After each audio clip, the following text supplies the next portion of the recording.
नमस्कार, मैं हूं आशीष वर्मा। मॉर्निंग कॉल में आपका स्वागत है। शुरुआत इस वक्त की हेडलाइंस के साथ। कमोडिटी शेयरों में गिरावट से अमेरिकी बाजारों ने गंवाई 7 दिनों की तेजी। डाउ 0.25% नीचे। एशिया की मिलीजुली शुरुआत, एसजीएक्स निफ्टी सपाट। एनपीए अध्यादेश पर 10 बड़े बैंक आरबीआई से मिले।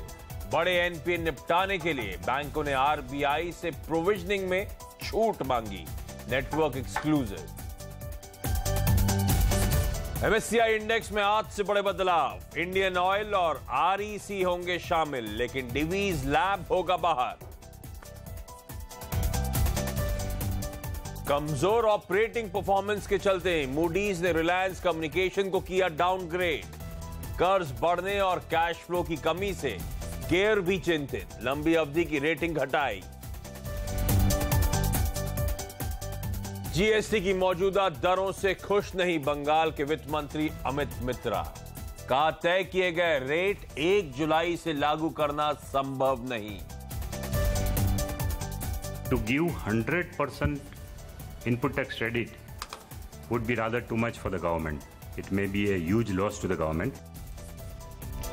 लेकिन 1 जुलाई से जीएसटी लागू करने पर राजस्व सचिव हसमुख अढ़िया सकारात्मक। कहा 100% टैक्स क्रेडिट देना मुमकिन नहीं। और आज शाम 5:30 बजे आएंगे जीडीपी आंकड़े। आईआईपी और डब्ल्यूपीआई की नई सीरीज से सीएसओ को FY17 में जीडीपी ग्रोथ 7.1% रहने की उम्मीद। बुधवार की सुबह और इस मई महीने का आज आखिरी कारोबारी सत्र, और ज्यादातर कंपनियों के ध्यान रखें तिमाही रिजल्ट्स अब आ चुके हैं। तो रिजल्ट सीजन ऑलमोस्ट खत्म हो चुका है। सारी इंपॉर्टेंट कंपनीज अपने रिजल्ट्स पेश कर दिए हैं। एक दिन की छुट्टी के बाद अमेरिका में वापस कामकाज बहाल होता हुआ हफ्ते का पहला कारोबारी सत्र था वहां पे कल, और वहां पे हमने देखा दबाव के साथ कामकाज हुआ है। तो 7 दिनों की तेजी पर कल अमेरिका में ब्रेक लगता हुआ नजर आया। डाउ 0.5% की कमजोरी के साथ कल बंद, 1/4% कमजोरी के साथ कल बंद होता हुआ नजर आया है। यूरोप में हमने देखा 1/4 से 0.5% के आसपास के दबाव के साथ कामकाज हुआ।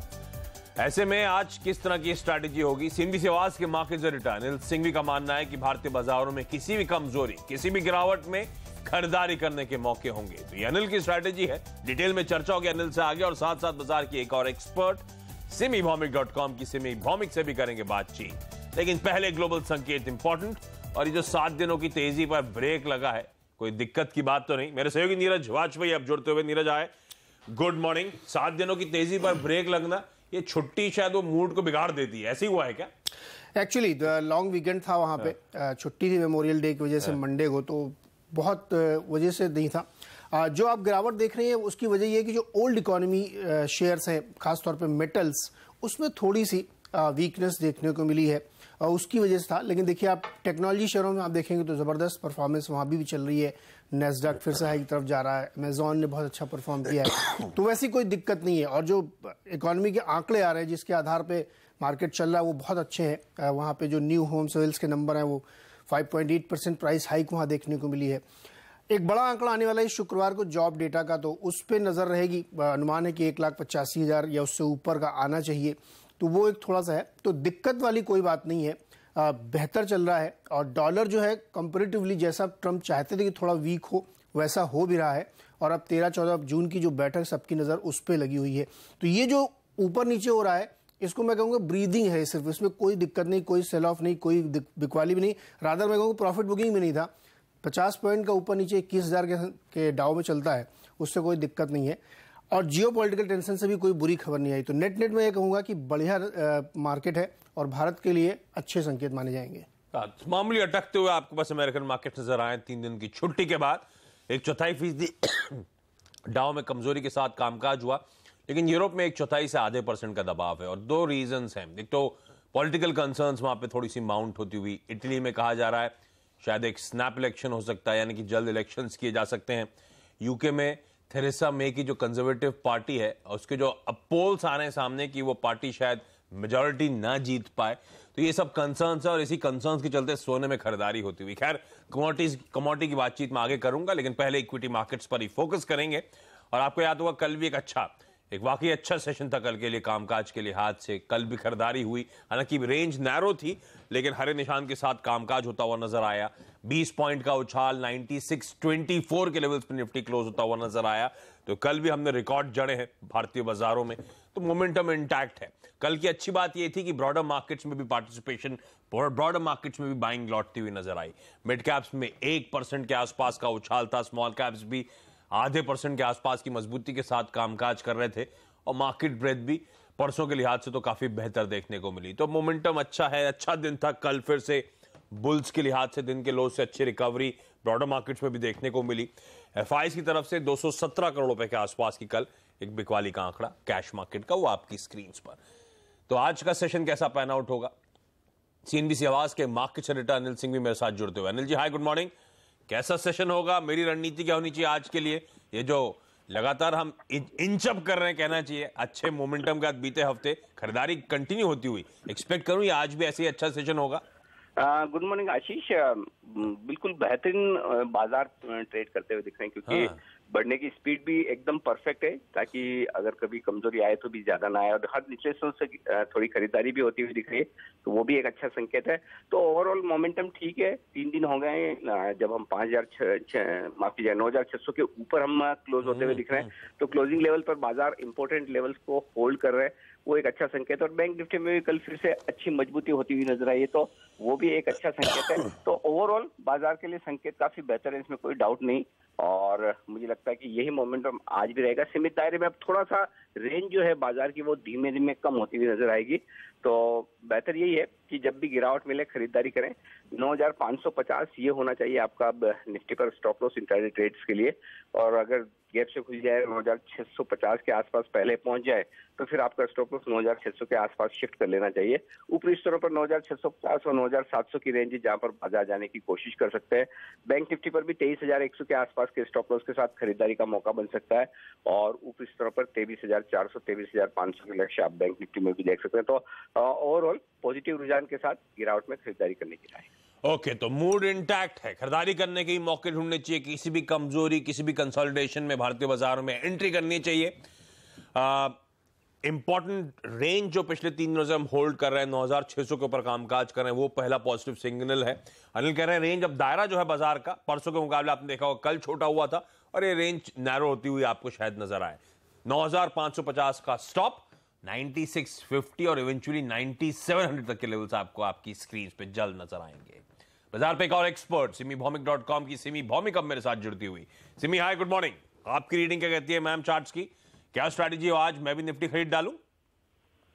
या गुड मॉर्निंग आशीष। खरीदना तो पड़ेगा ही, क्योंकि निफ्टी ओवरऑल स्ट्रेंथ है।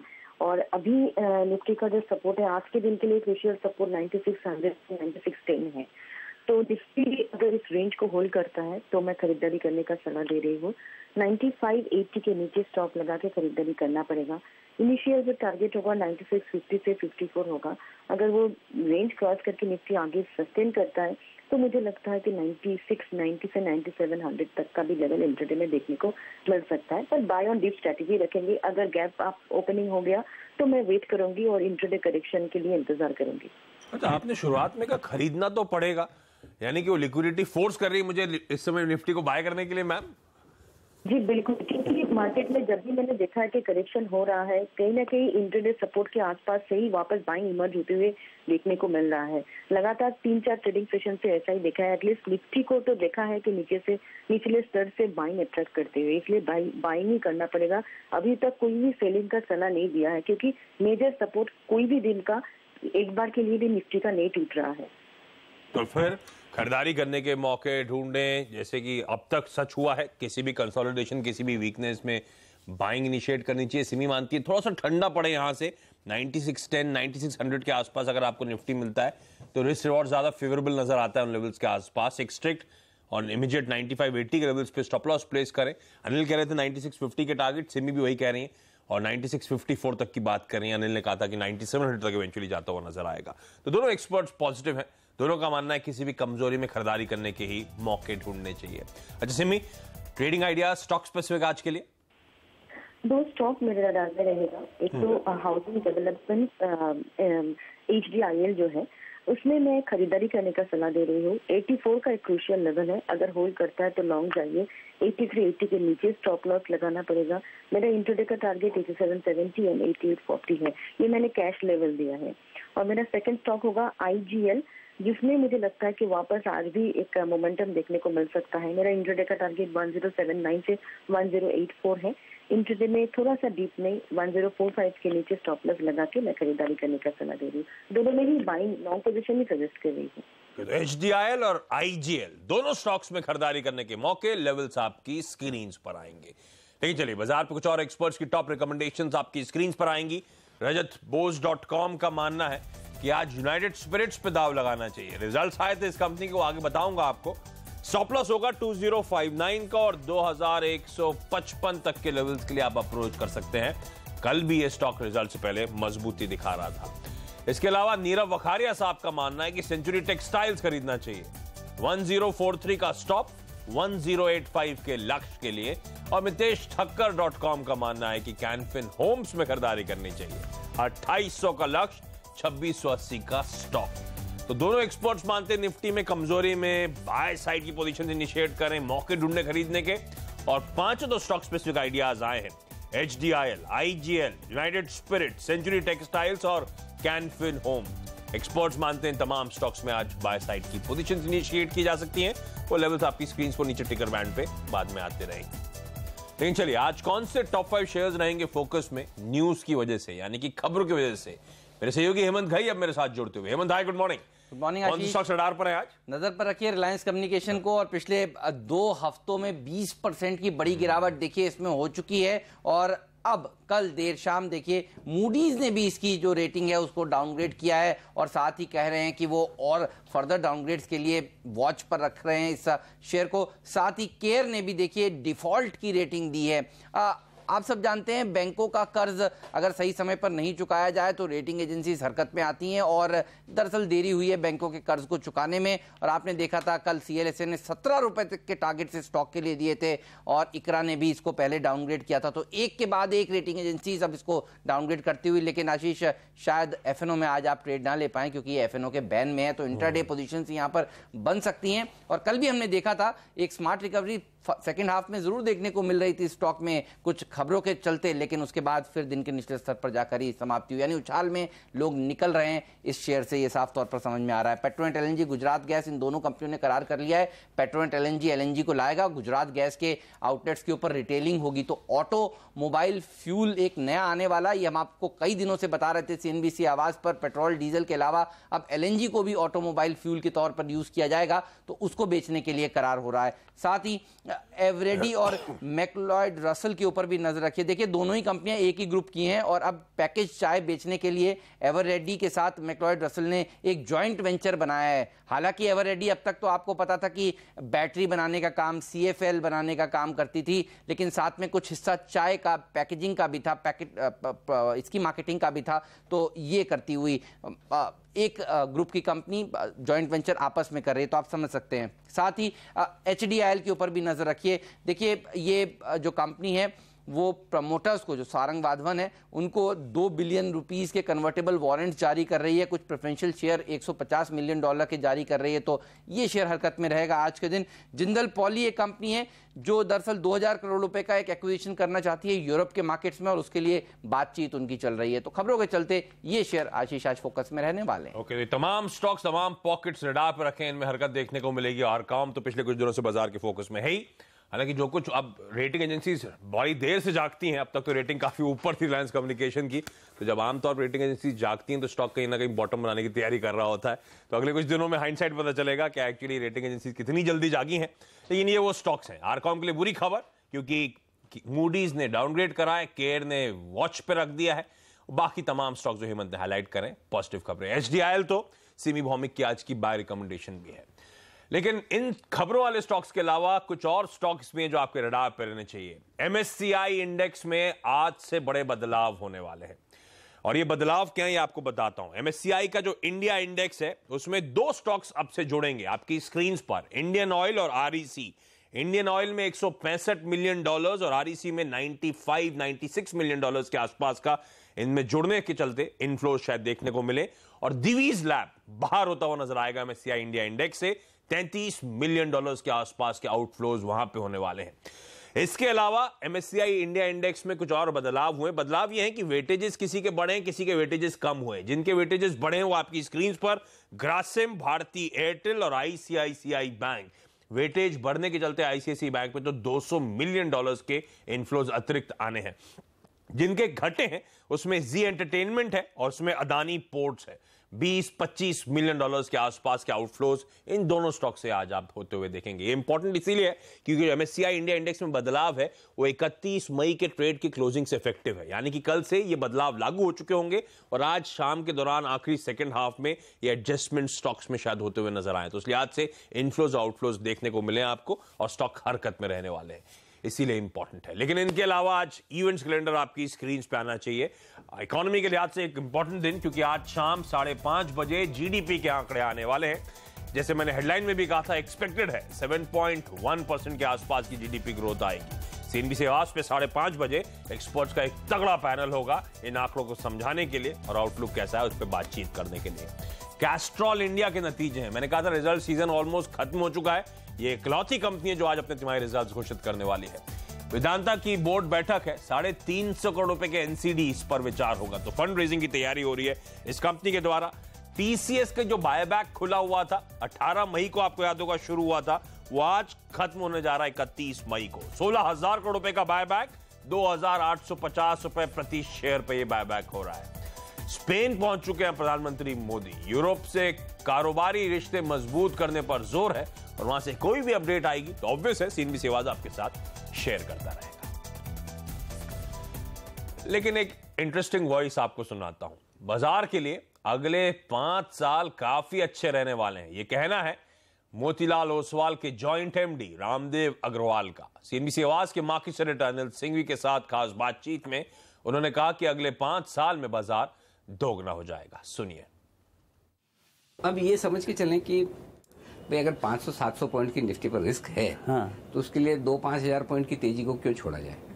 देखिए 10% का डाउनसाइड हमेशा रखने का जेब में, राइट, 10 और 15 और बड़े विद्वान लोग तो 20% भी रखते हैं। ओके, लेकिन अपसाइड 100% है 5 साल में। 5 साल का आप इन्वेस्टिंग पीरियड रखो, 10-15%, 20% भी आपका नीचे गिर सकता है, राइट, लेकिन अपसाइड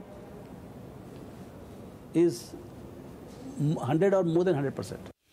हाँ, इन्फ्लुएंशियल वॉइस है, मार्केट की पकड़ मजबूत है और रामदेव अग्रवाल साहब कह रहे हैं अगले 5 सालों में दुगना होता हुआ नजर आएगा। 100% रिटर्न देगा आपको निफ्टी सेंसेक्स इंडेक्स के लिहाज से।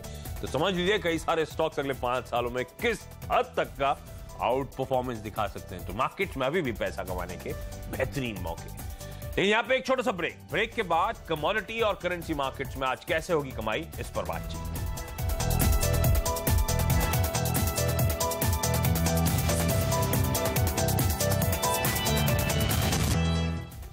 ब्रेक के बाद आपका स्वागत है और कमोडिटी और करेंसी मार्केट में आज कैसे होगी कमाई, मदद करने के लिए कुंवर जी ग्रुप के रवि देवरा साहब मेरे साथ जुड़ते हुए। रवि जी हाय, गुड मॉर्निंग। बताएं सर आज की स्ट्रैटेजीज क्या रिकमेंड कर रहे हैं? Good morning Ashish ji. आज के दिन में मुझे लग रहा है कि हायर जीडीपी ग्रोथ की उम्मीद और अच्छे मानसून के अनुमान से आज रुपये में तेजी होगी। तो यूएसडी आईएनआर जून फ्यूचर में मेरा शॉर्ट का रिकमेंडेशन रहेगा। 65.20 का स्टॉप लॉस रहेगा एंड 64.70 का टारगेट रहेगा। कमोडिटीज की बात करें तो आज बेस मेटल्स लाइमलाइट में रहेंगे। चाइना के जो मैन्युफैक्चरिंग डेटा निकल का है वो उम्मीद से काफी बेहतर है, तो मेरा जिंक में बाय रिकमेंडेशन रहेगा। 167 के स्टॉप लॉस से जिंक में बाय करना है। 171 का टारगेट रहेगा। वहां बात करें तो सिल्वर में मेरा शॉर्ट रिकमेंडेशन रहेगा। ये लेवल से मुझे लग रहा है एक करेक्शन देखा जा सकता है। 39,900 के टारगेट के लिए सिल्वर में शॉर्ट करना है। इंट्राडे स्टॉप लॉस 40,580 का रहेगा। तो ये मेरी आज की ये 3 स्ट्रेटेजीज रहेगी। ओके, तो रुपया मजबूत हो सकता है, बेच के चलें 6470 के टारगेट्स के लिए। जिंक में खरीदारी करने के मौके 171 के टारगेट्स के लिए अप्रोच किया जा सकता है और चांदी थकती हुई शायद नजर आए। बेचने के मौके होंगे 39,900 के लक्ष्य के लिए। रवि जी धन्यवाद आपको और एक छोटा सा ब्रेक के बाद ब्रोकरेज हाउसेस के रडार पर आज क्या है ये बताएं।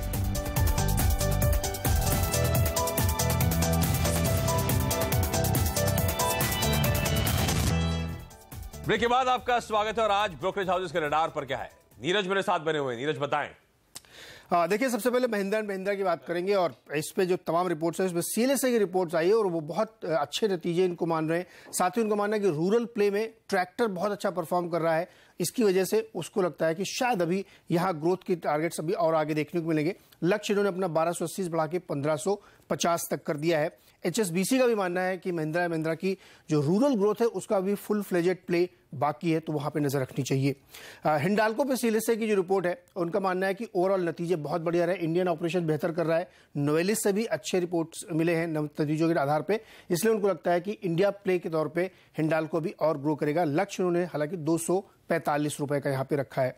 ऑरबिंदो फार्मा पे कई सारी रिपोर्ट्स आई हैं नतीजों के बाद, और जो इसमें सबसे बड़ी खास बात है, सीएलएसए कहना है कि बहुत ज़्यादा गंगो की ज़रूरत नहीं है, बहुत ज़्यादा इसमें फ्यूरी नहीं होनी चाहिए, क्योंकि नतीजे उतने अच्छे नहीं, ऑपरेशनल चैलेंजेस अभी भी इनके ऊपर बकाया है। इसीलिए उन्होंने अपना जो लक्ष्य है, उनका मानना है कि ईपीएस में 8 से 11% की कमी देखने को मिलेगी और इसलिए लक्ष्य घटा के 520 रुपये कर दिया, जो पहले 630 था। जेफरीज भी अरविंदो के रिजल्ट को लेकर के बहुत खुश नहीं, उनका मानना है कि ठीक है, ग्रोथ है, वैल्यूएशन का कंफर्ट है, लेकिन जो प्राइस टारगेट पहले उन्होंने दिए थे 1000, उसको घटा के 750 कर दिया है। HSBC ने भी अरविंदो के नतीजों को देखते हुए ग्रोथ तो मानते हैं, वैल्यूएशन कंफर्ट मानते हैं, लेकिन इनको भी यहाँ लगता है कि जो प्राइस टारगेट है उसमें कट किया है, 840 से घटा के 691 कर दिया है। यूनाइटेड स्पिरिट्स के नतीजे बेहतर मान रहे हैं और इसका ट्रिगर ये मान रहे हैं कि कई सारे स्टेट्स में, आंध्रा में, केरल में, गोवा में, मध्य प्रदेश में 1 अप्रैल 2017 से फ्रेंचाइजी मॉडल पे इन्होंने बहुत सारे ब्रांड्स को उतार दिया। इसकी वजह से यूनाइटेड स्पिरिट्स के लिए एक बेहतर है। मॉर्गन स्टैनली का हालांकि लक्ष्य बहुत ऊपर का वो दे रहे हैं, उनका मानना है कि 2900 रुपए तक का टारगेट यूनाइटेड स्पिरिट्स में आ सकता है, जबकि गोल्डमैन सैक्स का टारगेट 1857 के आसपास ही है। ओके, तो ये तमाम वो स्टॉक्स हैं जो आज ब्रोकरेजेस के रडार पर हैं, एक्शन शायद इनमें देखने को मिले, इनको आप अपने रडार पर रखें। जाते जाते एसजेएक्स निफ्टी आपकी स्क्रीन पर आएगा, हल्के हरे निशान, एक ऑलमोस्ट फ्लैटिश ओपनिंग के इंडिकेशंस, लेकिन एक्सपर्ट्स अनिल सिंघवी, सिमी भौमिक दोनों मानते हैं किसी भी गिरावट में खरीदारी करने के मौके ढूंढे।